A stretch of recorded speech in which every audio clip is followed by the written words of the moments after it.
Bismillahirrahmanirrahim. Assalamualaikum warahmatullahi wabarakatuh. Alhamdulillahi rabbil alamin.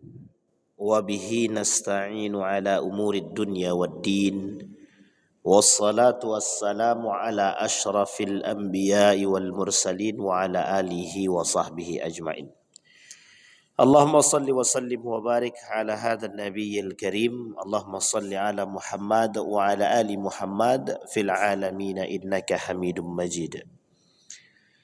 Ya ayyuhan nasu taqu rabbakum alladhi khalaqakum min nafsin wahidah wa khalaqa minha zawjaha wa batha minhuma rijalan katsiran wa nisaa wattaqullaha alladzi tasaaluna bihi wal arham innallaha kana 'alaikum raqiba. Wa qala Allah ta'ala ya ayyuhalladzina amanu taqullaha wa qulu qawlan sadida yuslih lakum a'malakum wa yaghfir lakum dhunubakum wa may yuti'illaha wa rasulahu faqad faza fawzan 'azima. Puji syukur kehadirat Allah dengan mengucapkan alhamdulillahirabbil alamin. Berselawat kepada Nabi dengan mengucapkan Allahumma salli ala Muhammad wa ala ali Muhammad fil alamin innaka Hamidum Majid. Bapak Ibu sekalian yang berbahagia, mudah-mudahan di maghrib ini Allah melimpahkan rahmat dan karunia-Nya kepada kita semua. Allah jadikan rumah tangga yang sakinah, mawaddah warahmah, anak-anak yang saleh dan salihah. Insyaallah kita semua yang hadir di malam hari ini husnul khatimah. Amin ya rabbal alamin. Dan istiqamah dalam kebaikan dan ketaatan. Untuk orang tua kita yang telah mendahului atau yang telah wafat, Allah tempatkan di tempat terbaik di sisinya, Allah terima amal ibadahnya. Kelak Allah kumpulkan bersama orang-orang yang saleh. Dan untuk orang tua kita yang masih hidup, Allah sehatkan, Allah kuatkan, Allah jadikan istiqamah husnul khatimah. Dan insyaallah orang tua kita yang masih hidup selalu kita bisa berbakti kepadanya. Amin ya rabbal alamin. Baik Bapak Ibu sekalian yang berbahagia, di dalam tanda-tanda akhir zaman atau lebih tepatnya tanda-tanda datangnya hari kiamat, di dalam Al-Quran Allah kata innas sa'ata la'atiyatun la raiba fih. Atiyatun la raiba fih. Kiamat itu sudah mesti datang. Tak ada keraguan sedikit pun tentang kedatangan kiamat tersebut. Di dalam riwayat yang lain, innallaha 'indahu 'ilmus sa'ah wa yunazzilul ghaitha wa ya'lamu ma fil arham. Allah yang memiliki hari kiamat itu. Satu ketika bertanya sahabat kepada Nabi tentang hari kiamat. Nabi menjawab, itu adalah urusan Allah. Tetapi pada itu ketika baginda Nabi duduk bersama para sahabat, datang seorang pemuda kemudian bertanya. Ditanyakan tentang kiamat. Nabi jawab, yang ditanya tidak lebih tahu daripada yang bertanya. Kemudian ditanyakan tentang amarat, tanda-tandanya. Barulah kemudian Nabi menjawab, salah satu di antaranya munculnya binatang melata. Tahu kemudian Nabi sampaikan, seorang budak melahirkan anak daripada tuan dia. Tanda-tanda ini adalah penyebutan Nabi bagi orang-orang yang beriman, yang mau mengimani tanda-tanda yang dituruni. Apa tujuannya? Agar bisa mempersiapkan diri jika bertemu dengan kondisi tersebut.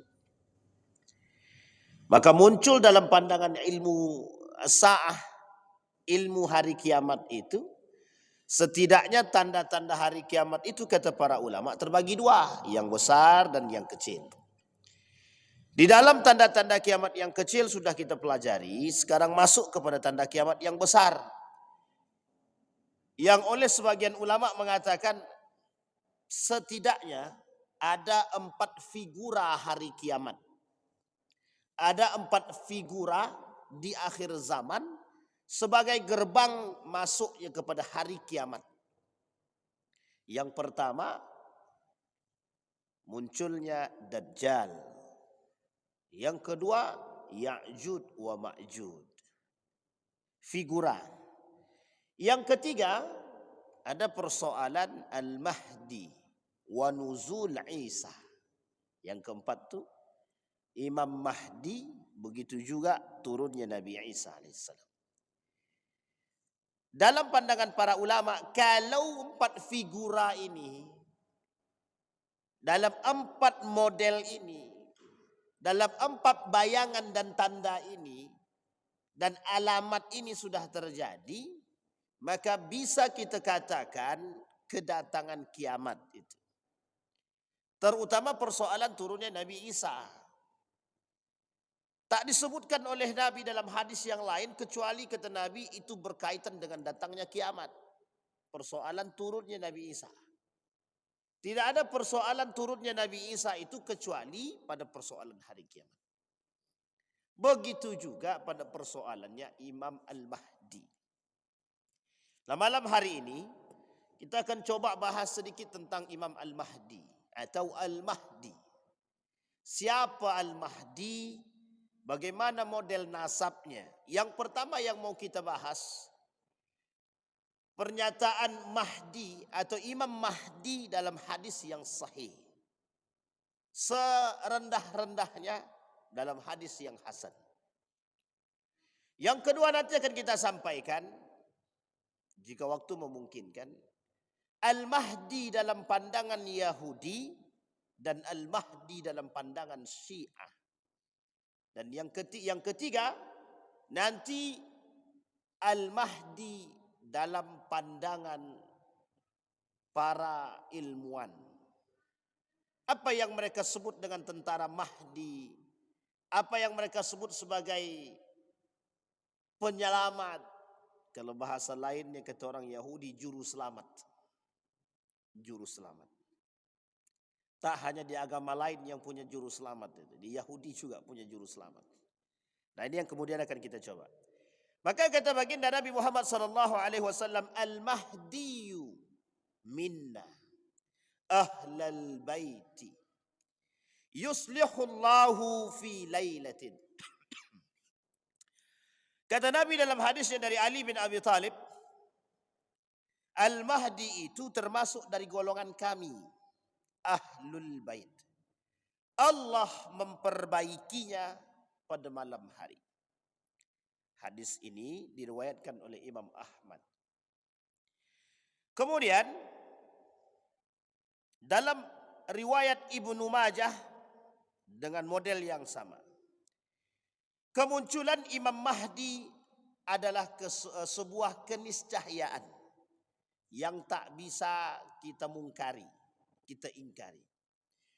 Lau lam yabqa minad dunya illa yaumun qala zaidatu fi hadithihi latawwalallahu dhalikal yaum thumma ittafaqu hatta yab'atha fihi rajulan minni aw min ahli baiti, kata Nabi, yuwati'u ismuhu ismi wa ismu abihi ismu abi yamla'ul arda qistan wa adlan kama muli'at zulman wa jawran.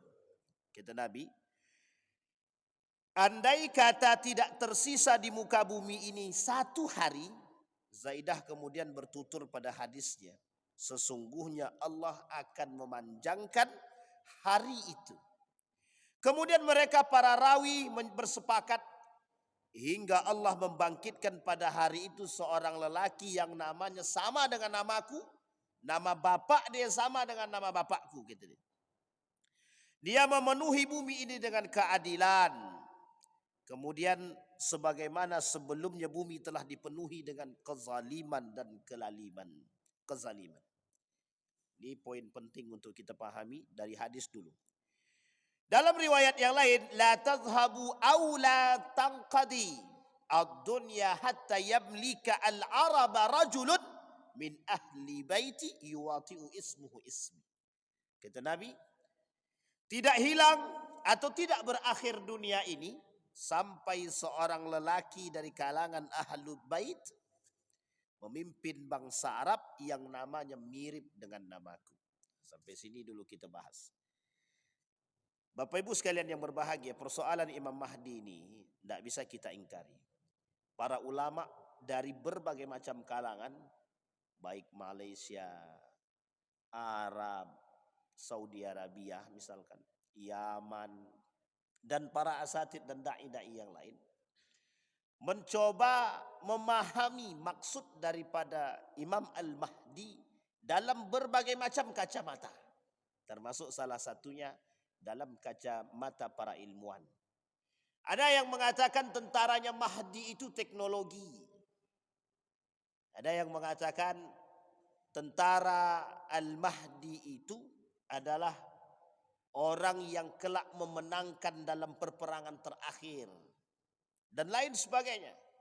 Ini adalah gambaran dalam perspektif yang dibangun oleh mereka. Setidaknya yang paling zahir untuk kita imani terlebih dahulu, Imam Mahdi itu mesti sejalan dengan apa yang dikatakan oleh Nabi. Itu iman pertama. Wajib kita mengimani keberadaan Imam Mahdi atau turunnya Imam Mahdi atau datangnya Imam Mahdi itu sama nama dia dengan nama Nabi dan nama bapak dia sama dengan nama bapak baginda Nabi Muhammad SAW. Itu yang harus kita imani pertama. Yang kedua yang harus kita imani berasal dari tanah Arab. Tidak berasal dari Indonesia. Nah ini, tapi kalau di Indonesia ini dianggap Arab, ya belum tentu juga. Maka nanti Bapak Ibu sekalian yang berbahagia, setidaknya ada 3 Imam Al-Mahdi ini, dalam pandangan kemunculan itu, berasal dari 3 dalam pandangan para ulama itu. Yang pertama, min qibalil Khurasan, min qibalil Masyrik. Nah, ini penting untuk dipahami. Yang pertama dari Khurasan, yang kedua dari timur. Ada yang mengatakan yang ketiga ini saya lupa. Yang ketiga ini saya lupa. Dia ada 3 pandangan setidaknya. Kalau kita runut ini sejarah, dalam pandangan para ulama Khurasan, ini kalau kita bicara dengan Khurasan, kita tak bisa lepas dari Iran, kita tak bisa lepas dari Irak, kita tak bisa lepas dari Syam. Ini poinnya di situ memang. Dia putarnya di situ memang. Dan kalau kita lihat lagi kalimat qibal al-masyriq, dari sebelah atau sisi daripada masyriq timur, ya sama. Cuma tak disebutkan di situ min qibalil maghrib atau min qibalil gharbi, enggak. Berarti dia tak turun di Belanda, enggak turun di Amerika. Mungkin bukan turun di Amerika, turun untuk menghancurkan Amerika mungkin. Atau lahir untuk menghancurkan kezaliman. Yang membangun kezaliman. Yang tak membangun kezaliman, ya tidak usah dihancurkan. Baik. Nah ini poin penting untuk dipahami terlebih dahulu. Jadi iman yang harus kita imani terlebih dahulu dalam garis lurus, yang disampaikan oleh Al-Ustaz Fatihah dalam kitab ini, dia merujuk kepada hadis-hadis yang sahih dan hadis-hadis yang hasan. Sebelum nanti kita lihat bagaimana pandangan Yahudi dan Syiah. Karena cuma 2 ini yang kental dengan pemahaman mereka yang menimbulkan kontroversi di tengah umat Islam, Yahudi, dan ada satu lagi golongan yang disebut dengan Syiah. Kenapa Syiah kental mengatakan dari golongan dia? Min ahli baiti. Karena bagian daripada keluarga baginda Nabi Muhammad sallallahu alaihi wasallam. Baik, itu poin keimanan. Jadi kita tidak boleh mengingkari akan datangnya Mahdi itu. Hanya saja yang menjadi persoalan perdebatan itu bentuk kedatangannya seperti apa, orangnya seperti apa, gantengnya, dan itu lain sebagainya. Ciri khas dan karakter fisik Al-Mahdi. Al-Mahdiyu minni ajla jabhati aqnal anfi yamla'ul arda qistan wa adlan kama muli'at jawran wa zulman yamliku 7 sinin. Al-Mahdi itu berasal dari diriku atau dariku kata Nabi. Lebar dahinya dan panjang mancung hidungnya. Dia akan memenuhi bumi dengan kelurusan dan keadilan, sebagaimana sebelumnya bumi dipenuhi dengan kezaliman dan kekacauan. Dia akan berkuasa selama 7 tahun. 7 tahun. Jadi saya lupa bawa bawa proyektor itu bisa kita lihatkan di draft turunan dia itu selama 7 tahun itu. Nah, besok insya Allah lain waktu kalau kita ketemu di pertemuan selanjutnya kita sampaikan di Sabtu subuh kalau kita Allah izinkan. Itu 7 tahun 9 bulan.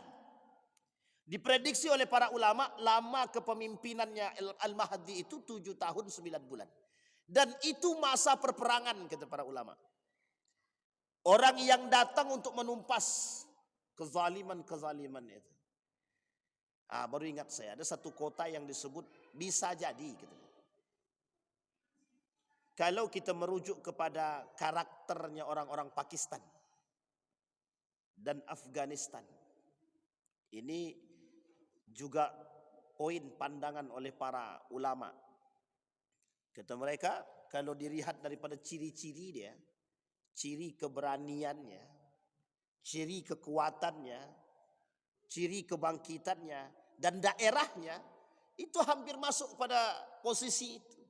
Cuma kalau Nabi kata dia min ahli baiti, sekarang kita lihat, sudah tersebar kemana saja turunan silsilah baginda Nabi Muhammad SAW. Ada Yaman, Indonesia, Malaysia, di mana-mana sudah ada keturunan Nabi.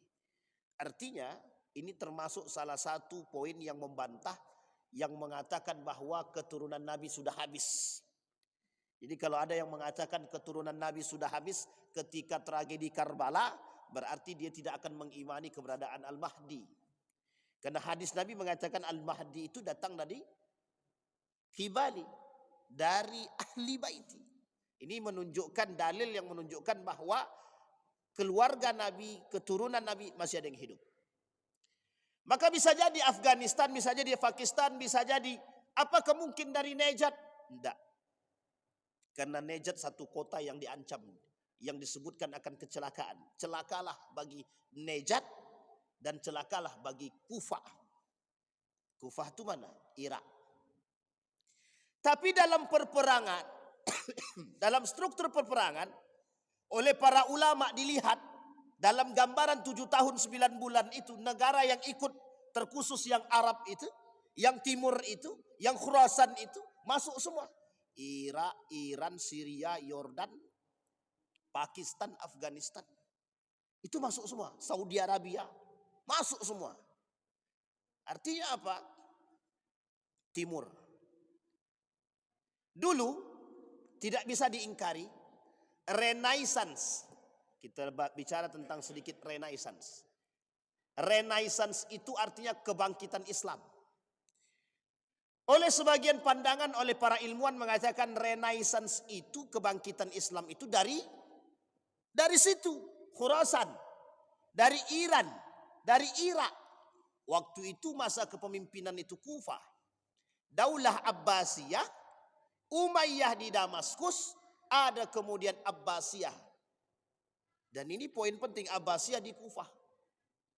Umayyah ada di Damaskus. Dan ini di tengah-tengahnya ada kota yang disebut dengan Baghdad. Masa kejayaan Islam. Di sini muncul para ilmuwan muslim. Makanya mohon maaf, ilmuwan-ilmuwan muslim pada masa itu, mohon maaf, belum ada yang berasal dari Saudi Arabia itu. Waktu itu belum ada yang berasal dari Saudi Arabia. Termasuk pakar-pakar hadis hari ini yang kita kenal, bukan hari ini ya, pakar-pakar hadis terdahulu yang kita kenal, Bukhari, Imam Muslim, At-Tirmidzi, ini kita bisa lihat itu dari mana asalnya. Bukan Saudi Arabia. Nah, di sini kebangkitan itu tadi. Tapi uniknya, Nabi kata kerusakan dan kehancuran juga muncul dari situ. Sehingga nanti kezoliman yang terstruktur, yang terbangun itu, ada yang mengatakan pada Perang Dunia Ketiga. Sekarang kita sedang berada di ambang Perang Dunia Ketiga. Kita berada di ambang perang dunia ketiga. Di ambang, saya tak katakan perang dunia ketiga, tapi di ambang perang dunia ketiga.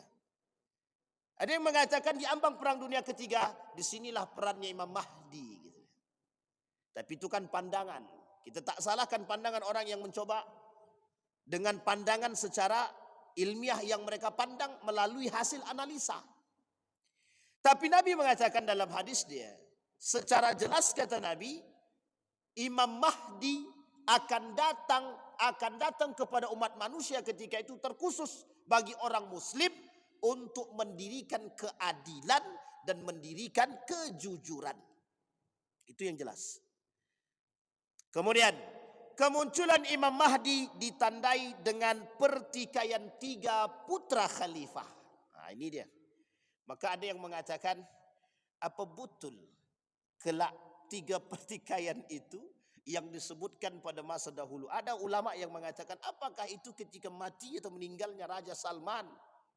Ini menjadi poin, kata dia. Wallahu alam. Tapi ini baru dalam bentuk analisa sebagian kalangan. Ada yang mengatakan, ketika Raja Salman meninggal maka akan bertikailah. Pertanyaannya, apakah simbol Islam hari ini, simbol kekhalifahan Islam ada pada Saudi Arabia? Ataukah ada pada Yaman? Ataukah pada Oman? Ataukah pada Dubai? Ataukah pada yang lain? Kenapa dijadikan tolak ukur kerajaan Saudi Arabia? Karena di situ ada Makkah dan Madinah. Itu saja. Nah, ini yang kemudian. Tapi lagi-lagi pandangan.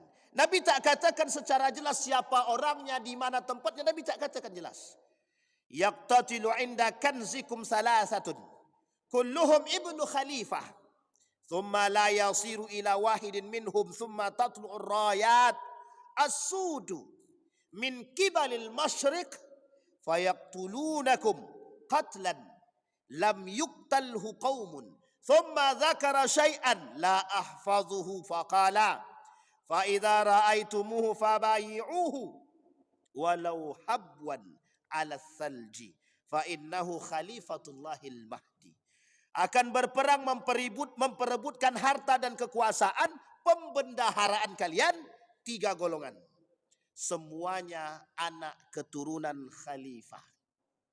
Kemudian harta itu tidak akan pernah menjadi milik satu golongan pun di antara mereka. Kemudian muncullah panji-panji hitam dari arah timur.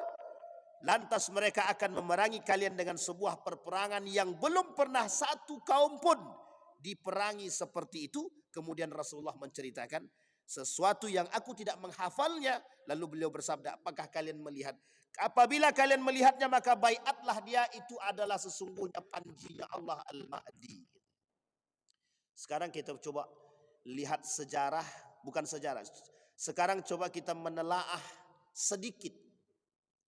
Misal kita kembali ke kerajaan Saudi Arabia. Sistemnya kerajaan. Kita kembali ke Dubai. Sistemnya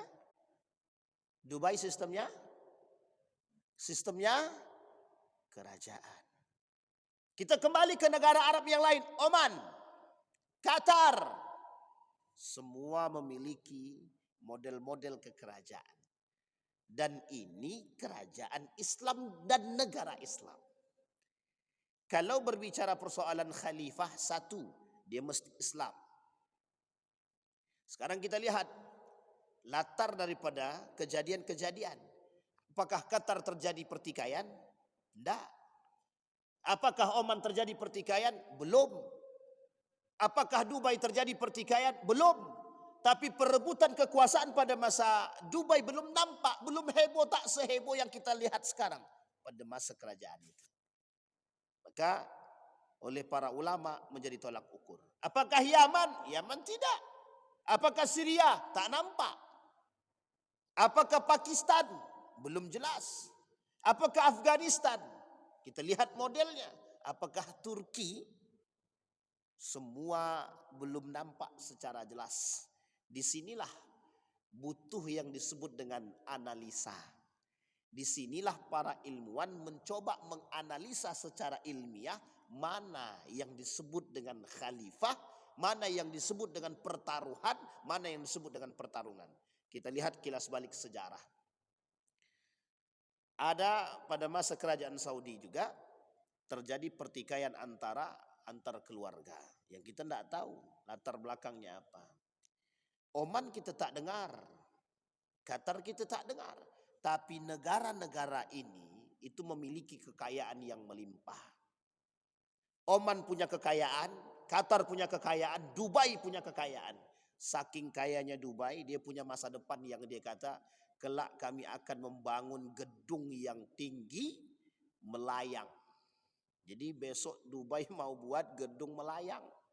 Tahu Bapak Ibu gedung melayang? Jadi gedung tanpa tiang. Nah, itu kalau sempat terjadi di Dubai gedung tanpa tiang, itu mungkin wisata terindah sepanjang masa, habis itu kiamat lah gitu.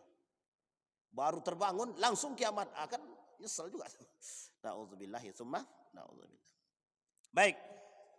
Yakunu ikhtilafun inda mauti khalifah fayakhruju rajulun min ahli al-Madinah. Kita lihat. Hariban ila Makkah fayatihi nasun min ahli Makkah fayukhrijunahu wa huwa karihun fayubayi'unahu. Kita terjemahkan langsung. Akan terjadi persengketaan saat kematian seorang khalifah, lantas keluarlah seorang dari penduduk Madinah, dalam hadis yang lain, berlari menuju Mekah. Maka beberapa orang penduduk Mekah mendatanginya dan mengeluarkannya, namun ia tak suka. Mereka membaiatnya di antara rukun Ka'bah dan makam Ibrahim. Kemudian lalu diberangkatkanlah sekelompok tentara dari Syam, berarti Syam, Yordania, Syria, Palestina. Ini masuk nih Pak di sini. Libanon masuk dalam kategori Syam, Damaskus. Kita lihat. Untuk mengejarnya, maka mereka ditelan bumi di daerah Baida antara Mekah dan Madinah. Maka ketika orang-orang melihat hal itu, tokoh-tokoh dari Syam dan orang-orang mulia dari Irak, Kufah mendatanginya. Mereka membaiatnya di antara rukun Ka'bah dan makam Ibrahim. Artinya pembaiatan Imam Mahdi sebagai seorang pemimpin dan khalifah dalam hadis ini kelak akan terjadi di Makkatul Mukarramah. Ini kalau kita singgung lagi, semakin nampak tanda itu sebenarnya. Semakin tampak. Berarti akan muncul di tengah umat muslim. Ya, itu yang kemudian menjadi persoalan. Kemudian datang seorang dari Quraisy, paman-paman dari pihak ibunya dan Bani Kalab. Ia memberangkatkan satu pasukan untuk menyerang mereka, Al-Mahdi dan orang-orang yang bersamanya. Namun mereka Al-Mahdi dan orang-orang yang bersamanya dapat mengalahkan mereka. Itulah pasukan Kalab. Di dalam hadis ini disebut dengan pasukan Kalbun. Pasukan, pasukan anjing. Nah, jadi ada pasukan kelak yang akan melawan daripada Imam Mahdi ini. Dalam hadis ini disebut mereka adalah pasukan kambing. Pasukan anjing, siapapun mereka. Tapi dalam hadis ini dikatakan, golongan itu justru muncul juga dari tanah Arab. Dan min kibalihi, dari sebelah ibu dia, bukan dari sebelah ayah dia. Nah, ini kalau kita merujuk sejarah, sebelahnya baginda Nabi Muhammad SAW, kalau kita lihat dari sisi ibunya berasal dari pembesar-pembesar Madinah. Jadi kenapa ibunya balik ke Madinah? Di situ ada makam daripada Abdullah, ibunya tinggal di sana. Keluarga besarnya di Madinah. Sementara yang di Mekah itu ayahnya, Abdullah, lahir di Mekah dan besar di Mekah. Baik. Lalu harta dibagi-bagi dan diberlakukanlah sunnah Nabi. Ia Al-Mahdi akan mensyiarkan Islam ke seluruh penjuru bumi. Ia akan menetap selama 7 tahun. Ada yang mengatakan 7 tahun 9 bulan. Lalu meninggal dan ia pun disolati oleh kaum muslimin. Baik, kemudian pasukan yang akan mengejar Imam Mahdi akan dibenamkan. Abasa Rasulullah sallallahu alaihi wasallam fi manamihi. Rasulullah sallallahu alaihi wasallam melihat dalam mimpi dia, faqulna ya Rasulullah, sana'ta syai'an fi manamika lam takun taf'aluh. Faqala al-ajabu inna nasan min ummati yu'ammuna bil baiti bi rajulin min Quraisy qad laja'a bil baiti hatta idza kanu bil baida, nama tempat, khusifa bihim faqulna ya Rasulullah inna tariqa qad yajma'un nasa qala na'am fihim al mustabsir wal majbur wa ibnu sabil yuhlikuna mahlakan wahidan wa yasduruna masadra syai' yab'asuhumullahu ala niyatihim. Kata Rasulullah, ketika Rasulullah berguncang dalam hati dalam tidurnya, kemudian kami bertanya, wahai Rasulullah, Anda melakukan sesuatu dalam tidur Anda yang belum pernah Anda lakukan. Beliau menjawab, sesungguhnya mengherankan, sejumlah orang dari kalangan umatku pergi menuju Baitullah untuk mengejar seorang lelaki Quraisy. Nah, sekarang poin kedua, bahwa Imam Mahdi kalau dia berasal dari keturunan baginda Nabi Muhammad SAW, maka dia mesti berasal dari suku Quraisy. Muncul pertanyaan di sosial media hari ini, muncul pertanyaan di berbagai macam persoalan hari ini, apakah di Mekah dan Madinah masih ada suku Quraisy? Nah, ini dia pertanyaannya, Pak. Jadi Bapak Ibu, kapan waktu kita coba bahas itu silsilah keberadaan. Karena begini, ini sedikit kita singgung.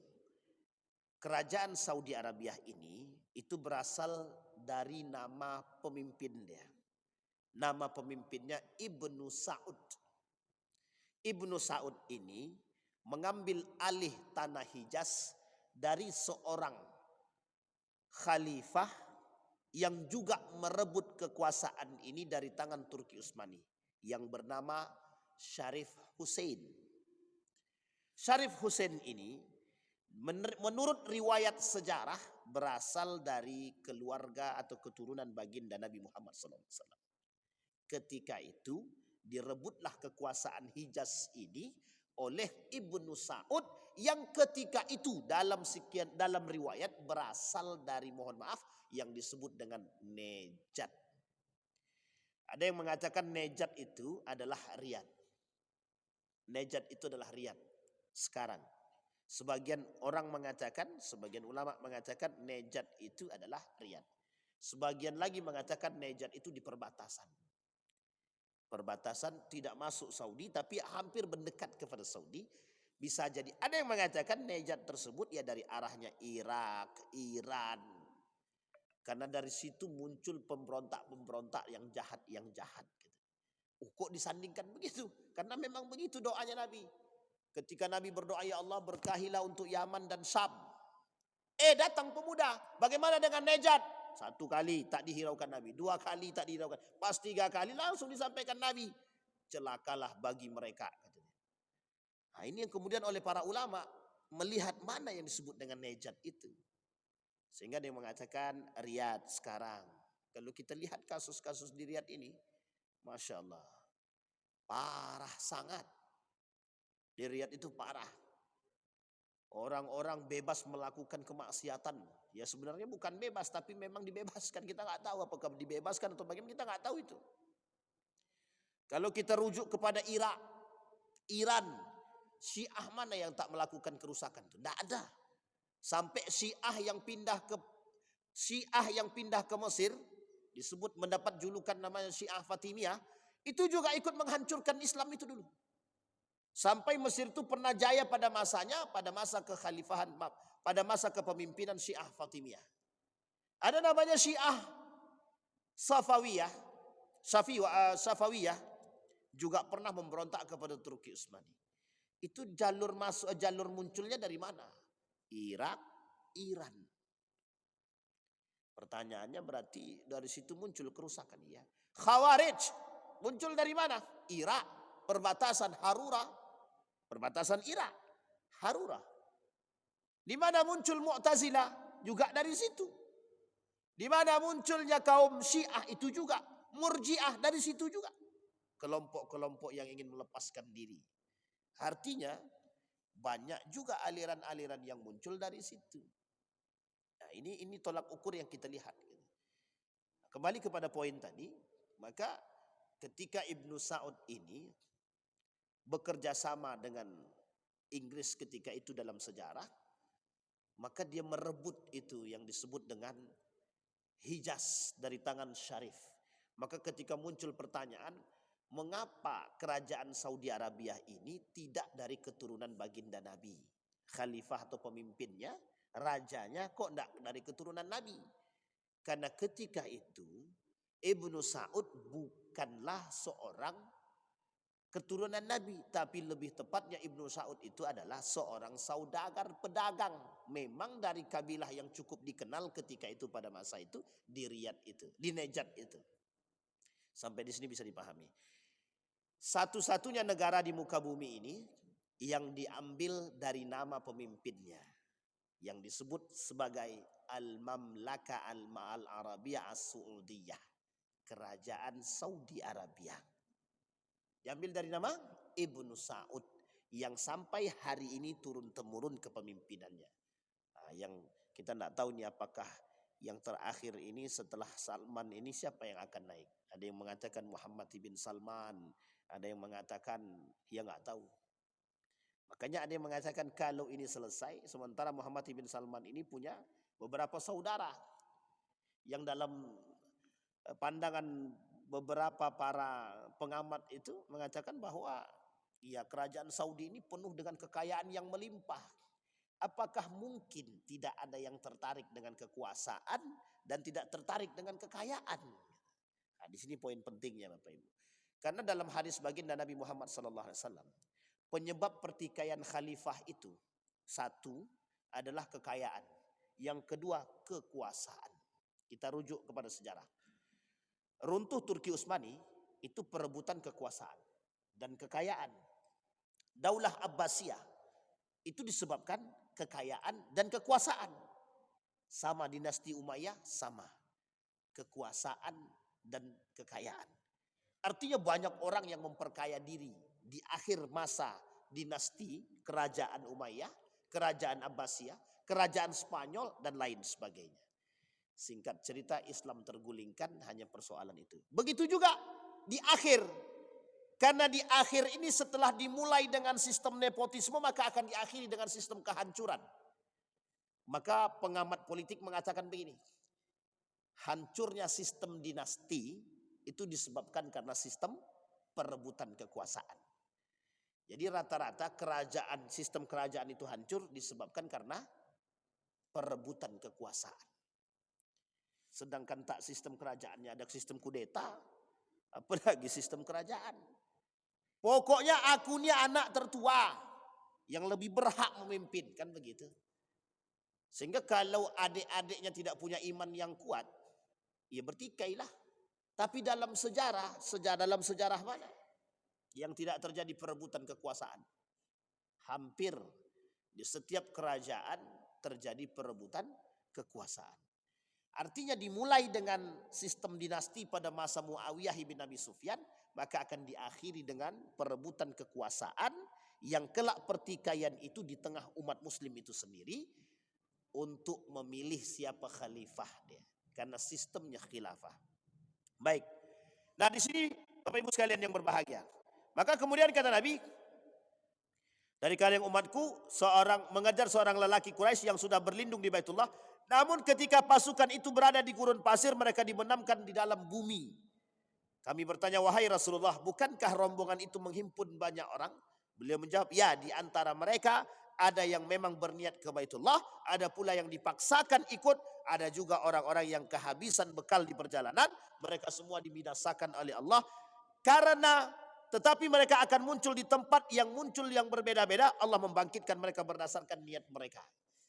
Jadi nanti kalau kita bahasakan ilustrasinya begini. Di Mekah, Imam Mahdi. Nanti orang yang ingin membunuh Imam Mahdi ini datang dari arah timur juga. Makanya saya sebut salah satu tempatnya itu nanti akan muncul dari Irak. Maka di situ jalur pertempurannya nanti ada namanya tempur antara Imam Mahdi dengan Irak. Nanti Irak dengan mana? Nanti ada Turki dengan Iran, ada Turki dengan Irak. Kemudian ada Saudi Arabia dengan apa? Yordania dengan apa? Palestina dengan apa? Ini saya tak hafal betul itu tentang perang-perangnya itu. Tapi sudah disebutkan. Ada namanya buku judulnya Perang Akhir Zaman. Jadi buku Perang Akhir Zaman itu menyebutkan semua perang sebelum datang pada perang terakhir. Jadi isinya memang perang aja, Bos. Iya, memang perang aja isinya terakhir. Makanya nanti dalam pandangan para ilmuwan hari ini, perang dunia ketiga itu dalam pandangan sekilas gitu ya. Dalam pandangan politik yang berperang itu antara Cina dengan Amerika. Tapi dalam satu sisi pandangan itu tidak begitu.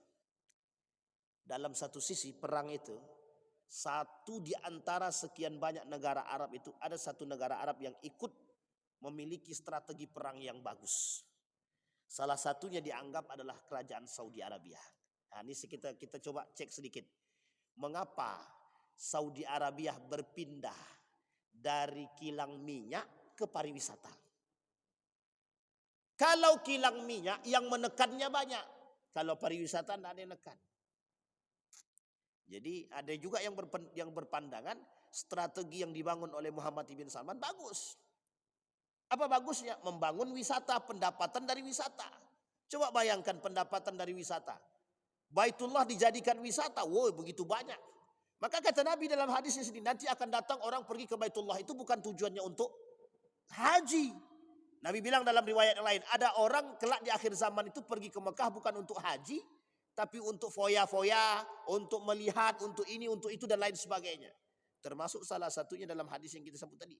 Ada orang yang punya ingin niat ke Baitullah untuk mencari Imam Mahdi, ada yang ke Baitullah untuk berfoya-foya, bermegah-megahan, untuk berfoto dan lain sebagainya. Dan ini poin ini kelak 2035 kita bisa lihat bagaimana perkembangan Saudi Arabia. Termasuk salah satunya tujuannya kelak nanti dari Ka'bah menuju gerbang pintu Ka'bah itu, dari gerbang masjid itu 2 kilo. Itu jalan kaki aja tuh Pak. Jalan kaki 2 kilo, berarti kita sholatnya di mana? Sholatnya di kilo terakhir lah. Itu nggak tahu hotelnya di mana, Ka'bahnya di mana. Jadi dari gerbang menuju Ka'bah tuh jalan kakinya jauh banget itu kalau betul terjadi dalam gambaran misi daripada kerajaan Saudi Arabia terhadap perluasan Ka'bah atau Masjidil Haram itu. Artinya sudah dibuka oleh mereka jalan menuju pariwisata tersebut. Maka ada seorang ahli politik mengatakan salah satu strategi yang dilakukan oleh Muhammad bin Salman untuk bisa andil dalam perang dunia itu. Bisa jadi. Ya wallahu a'lam bishawab. Baik. Dalam riwayat yang lain. Nah, kemudian usia Al-Mahdi ketika memegang kekuasaan. Ismuhu ismu Nabi. Wa huwa ibnu ihda awithnaini wa khamsina yaqumu ala nasi 7 sinin. Wa rubbama qala 8 sinin. Artinya, namanya adalah nama Nabi. Dan dia berusia 51 atau 52 tahun. Dan memimpin manusia selama 7 tahun. Tapi kadang-kadang rawi As-Subaid berkata sekitar 8 tahun. Maka disebut 7 tahun 9 bulan. Ada yang mengatakan 7 tahun 9 bulan, ada yang mengatakan 8. Umurnya 51. Nanti umur siapa sekarang? Umur Bang Didi lah, 51 tahun. 51, 52. Kira-kira muda atau tua? Itu masa kepemimpinan. Nabi bilang dalam hadis itu. Jadi masa-masa yang disebutkan oleh Nabi untuk muncul kedewasaan itu pada masa-masa yang di atas 40. Jadi 40 ke atas. Jadi kalau ada yang memimpin di bawah 40, nah itu agak susah sedikit. Memang itu hadis Nabi, bukan saya Pak, bukan saya ngomong, bukan saya ngomong, tapi itu hadis Nabi. Kata Nabi, kenapa Nabi kasih batas itu Pak? Usia matang Pak. Pak Prabowo sekarang umurnya 72. Udah lewat tuh. Banyak bonusnya tuh. 72 itu udah cukup tua. Tapi kata Nabi, kita ambil baginda Nabi Muhammad sallallahu alaihi wasallam berapa umurnya? Dibaiat jadi Nabi umur 40 sampai akhir hayatnya 63 tahun. Abu Bakar sama. 2 tahun sebelum dia wafat berarti 61 tahun. Abu Bakar naik jadi khalifah umur 60 tahun. 60-61. Umar bin Al-Khattab di bawah Abu Bakar. 58-59. Artinya masih 50-an. Yang termuda Ali bin Abi Thalib. Tapi ketika memimpin, Ali bin Abi Thalib pada usia 50 ke atas. Sama dengan Al-Hasan wal Husain. Sama. Al-Hasan ketika dia memimpin, umur dia itu berumur 52 tahun. Ketika Al-Husain terbunuh di Karbala, umur dia ketika itu juga 50 tahun. 50 ke atas. Artinya masa kedewasaan, kematangan dalam memimpin. Jadi kalau di bawah 40-nya kita agak curiga sedikit. Ya kita menyampaikan itu dalam bentuk rentang waktu. Baik. Di masa Imam Mahdi, langit dan bumi akan mendatangkan keberkahan. Ini disampaikan, yakunu min ummati al-mahdi fa in tala umruhu au qasura umruhu asa 7 sinin au 8 sinin au 9 sinin yamla'ul ardi qistan wa adlan wa takhrujul arda nabataha. Pada masa kepemimpinan Al-Mahdi itu di semua berjaya. Masih ingat kita sejarah Nabi Yusuf dalam mimpi dia, 7 tahun paceklik, 7 tahun jaya.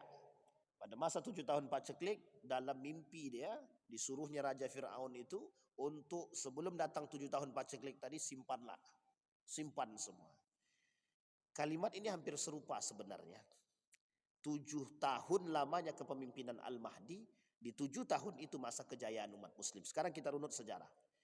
Daulah Abbasiyah, daulahnya Umayyah, masa kejayaan Islam dimulai dari baginda Nabi Muhammad SAW, Nabi, khalifah, empat khalifah, Khulafaur Rasyidin, kemudian pada masa dinasti Umayyah, dinasti Abbasiyah, kemudian Turki Utsmani, diakhiri dengan Turki Utsmani.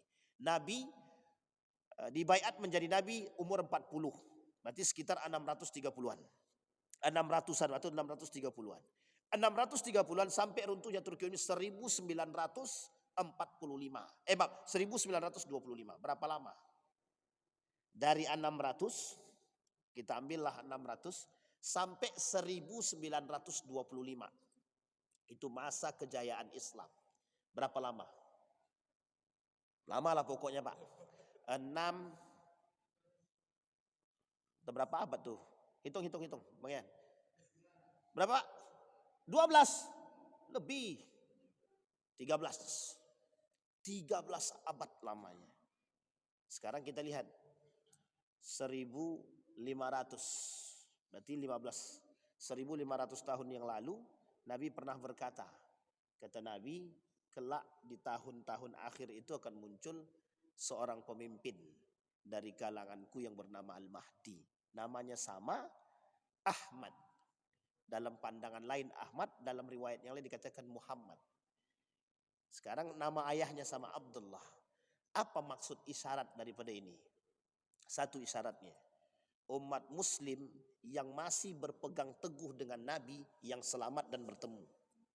Umat muslim yang berpegang teguh dengan sunnah Nabi, kelak dia bertemu dengan Imam Mahdi, dia akan berbaiat kepada Imam Mahdi. Umat muslim yang munafik tidak akan berbaiat kepada Imam Mahdi.